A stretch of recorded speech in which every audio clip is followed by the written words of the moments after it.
Hello biology students, and welcome to video 2 of the DNA unit. So in this video we're going to be discussing the second question here, which is what is the structure of DNA? So remember, in the last video we had left off that a bunch of scientists over several decades performed a series of experiments that basically eventually proved that DNA is the hereditary material. So at this point, DNA was just discovered to be the genetic material, but no one really knew much about DNA. They didn't know its structure, they didn't know what it looked like, because no one had thought it was important before.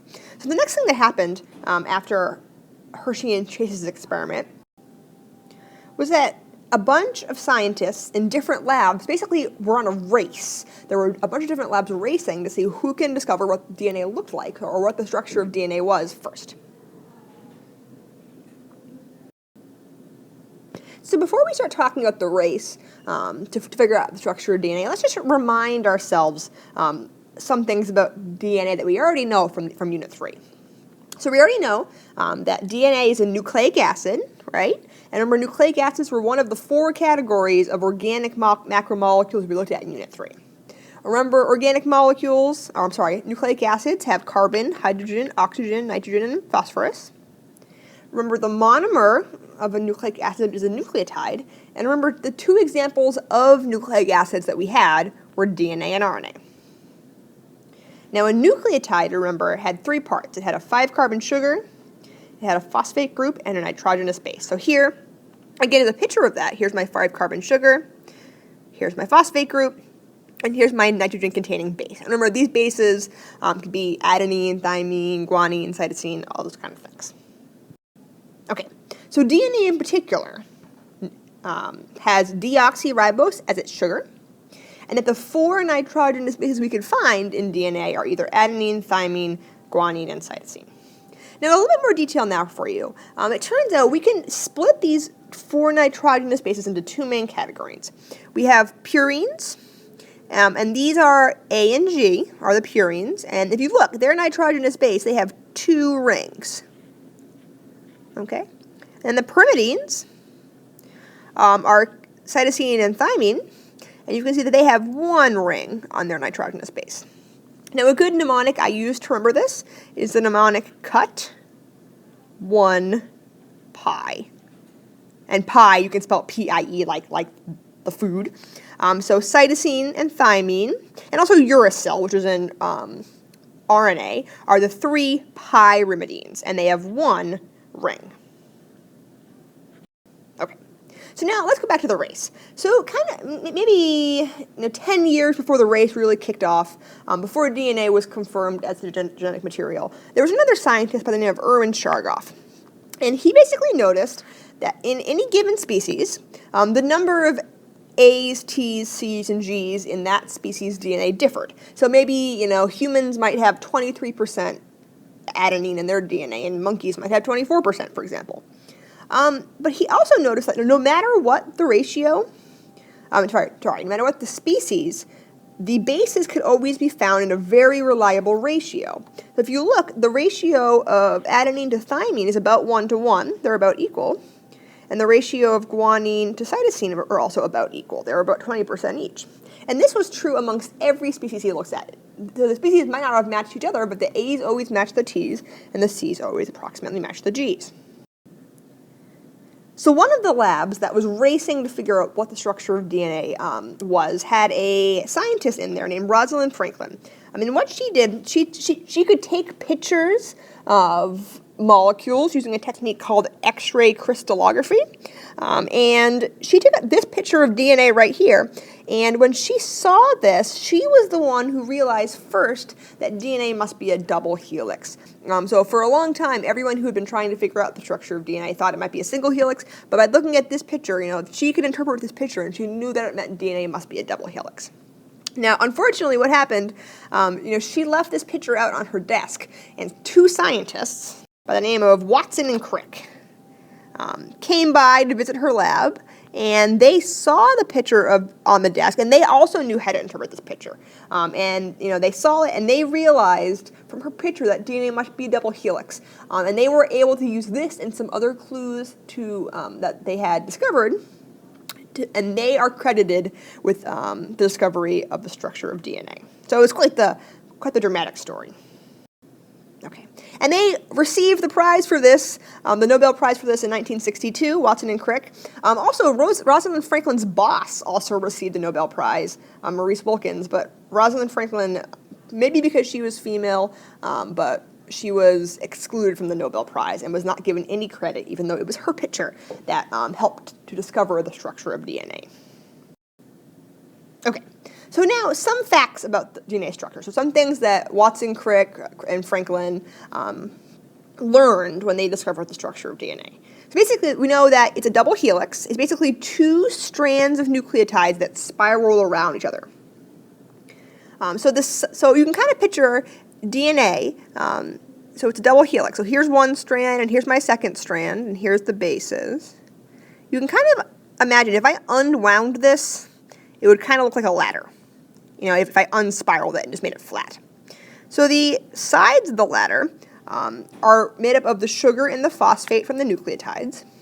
And the rungs of the ladder, that's where the paired nitrogenous bases are. So we learned from Chargaff that A is always paired with T and C is always paired with G. Okay, so for example, if one side of the ladder had this sequence, then the opposite side of the ladder would have this sequence, because, you know, the T's would pair with the A's, A would pair with T, C would pair with G, etc., all the way down the line. Okay, so let's look at a better picture than what I can draw. So you can see here's my double helix, and here I have it unwound. You can see it kind of looks like a ladder. So if I kind of zoom into this side, what that actually is this. So you can see here I have one nucleotide, here I have a second nucleotide, and you can hear my sugar, phosphate, and base. So you can see the sugar and phosphate make up the side of the ladder, that's this part right here, and then the nitrogenous bases make up the rungs. So if I had two of these together, you can kind of see how my two bases from the two sides of the DNA molecule make up the rungs of the ladder. Okay, so here's a better picture. You can see that. So you can see I have a sugar phosphate backbone, and then the two bases from the two sides of the ladder make up the rungs of the DNA molecule. Now, one interesting thing that's kind of interesting to look at here, if you look, we always get a purine, like A or G, always pairs with a pyrimidine, which is T or C. And the reason for that is the spacing on the rungs has to be consistent. So we always have to have a one ring nucleotide pairing with a two-ring nucleotide so that the spacing stays the same. Okay, so here's a couple of review questions. Now, I want you to try to answer these questions. So I want you to look at them and pause the video. You can write down the answers on your note sheet. And then when you're all set, you can hit play again on the video and you'll see if you have the answers right. Okay, here we have the answers. So let's look at the questions. So what is the function of DNA? So hopefully you said that it's to store and transmit genetic information. The monomer of DNA is a nucleotide. The three things that make up that nucleotide are the sugar, phosphate, and nitrogenous base. There are two strands in DNA. DNA is a double helix. The side or the backbone of the DNA helix is made up of sugar and phosphate. The rungs are made up of the bases, and then the base pairing rules are that adenine hydrogen bonds with thymine and cytosine hydrogen bonds with guanine. Okay, so here again, just another picture, again showing you the pyrimidines and the purines. We talked about this earlier in the video, and I just want to reiterate here. Remember, you know, in the base pairing rules, I'm always going to have a purine pairing with a pyrimidine, and a purine pairing with a pyrimidine because it helps to keep the spacing the same on the rungs of the DNA molecule. Okay, so finally, a couple last things about the structure of DNA. We already know that DNA is a twisted ladder. We've discussed that. And we know the rungs are made up of nucleotides. But one thing I didn't talk about is the bonds right here that hold together the two sides of DNA are hydrogen bonds. So these are weak bonds. And this is good for reasons we'll talk about later in the unit. But it turns out between adenine and thymine, there are two hydrogen bonds, which is what these two lines are supposed to represent. And between cytosine and guanine, there are three hydrogen bonds, okay? The other bonds in the molecule, like all the bonds you see, like over here and over here, these are all covalent bonds. So those are nice and strong. Okay. So So we get the sides of our DNA molecule are alternating sugars and phosphates. And then now the last thing we have to talk about DNA that we haven't really talked about yet is the fact that DNA is what we call antiparallel. And I want you to look closely. I want you to notice how this half is kind of right side up. You can see I have a phosphate first and then a sugar, a phosphate, and then a sugar. Whereas on this side, it's upside down. I start with the sugar and then go phosphate, sugar, phosphate. This is what we call antiparallel, which means that one strand is right side up and one is upside down. So they're running in opposite directions. So to help us, to emphasize this point, we label the ends of the DNA strand. So the end that has a free phosphate group, we label the 5' end. So I have a 5' end over here. And where I have a phosphate group over here, this is also the 5' end.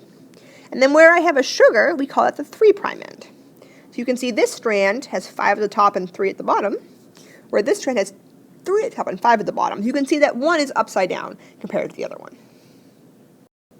Okay, so you can see that same thing here. You can see this strand is completely upside down compared to this strand. So if I were going to label my ends, I see I have a free phosphate here.